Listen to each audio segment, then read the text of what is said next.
Halo semuanya, perkenalkan nama saya Bernadetta Delova. Sekarang saya akan menjelaskan tentang pola-pola hereditas dan hereditas pada manusia pada pelajaran biologi kelas 12. Saya akan menjelaskan tentang pola-pola hereditas terlebih dahulu. Di pola-pola hereditas, saya akan membahas tentang determinasi seks, pautan, pindah silang, gagal berpisah, dan gen letal. Saya akan menjelaskan tentang determinasi seks terlebih dahulu. Secara singkatnya, determinasi seks adalah penentuan jenis kelamin oleh kromosom seks. Jadi kromosom seks ada banyak, yaitu sistem XXXY, sistem XXXO, sistem ZW, sistem UV, dan haploidiploidi. Oke. Selanjutnya, saya akan menjelaskan tentang pautan. Pautan ini adalah konsep penurunan sifat melalui kromosom. Ada dua pautan, yaitu pautan kromosom tubuh dan pautan kromosom seks. Lalu selanjutnya ada pindah silang. Nah, pindah silang ini ada dua juga, yaitu pindah silang tunggal dan pindah silang ganda. Pindah silang tunggal adalah pindah silang yang terjadi pada satu tempat, sedangkan pindah silang ganda adalah pindah silang yang terjadi pada dua tempat atau lebih. Lalu yang berikutnya ada gagal berpisah. Apa sih gagal berpisah itu? Gagal berpisah itu singkatnya adalah pasangan-pasangan kromosom yang homolog yang tidak berpisah. Maka disebutnya gagal berpisah. Lalu berikutnya ada gen letal. Apa sih gen letal? Gen letal yaitu suatu gen yang bila dalam keadaan homozigot dominan atau resesif dapat menyebabkan kematian.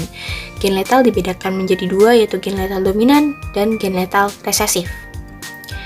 Sekian penjelasan bab 1 dari saya. Saya akan melanjutkan tentang hereditas pada manusia.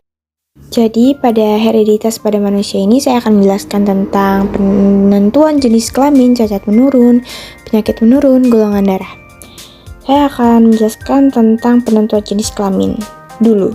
Nah, pada penentuan jenis kelamin ini,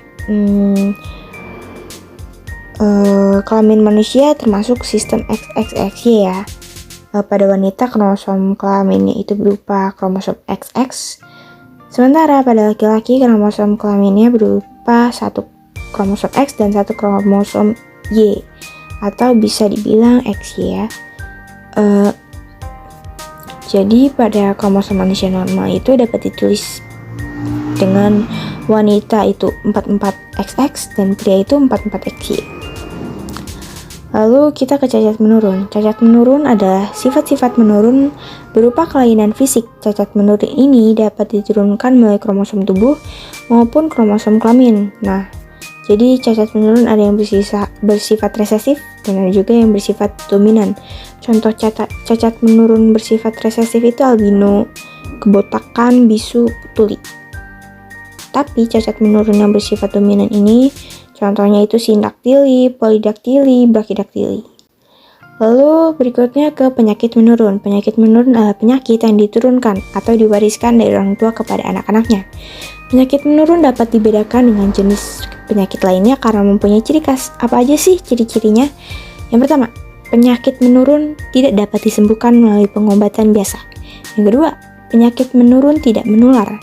Yang ketiga, penyakit menurun dapat dicegah untuk tidak menurun ke generasi berikutnya melalui perkawinan.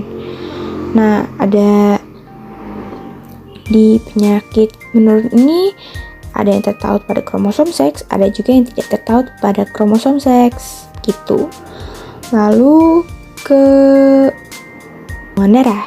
Ya, golongan darah itu diturunkan melalui gen-gen pada manusia. Sistem golongan darah dibedakan menjadi 3, yaitu golongan darah sistem ABO, golongan darah sistem Rhesus, dan golongan darah sistem MN.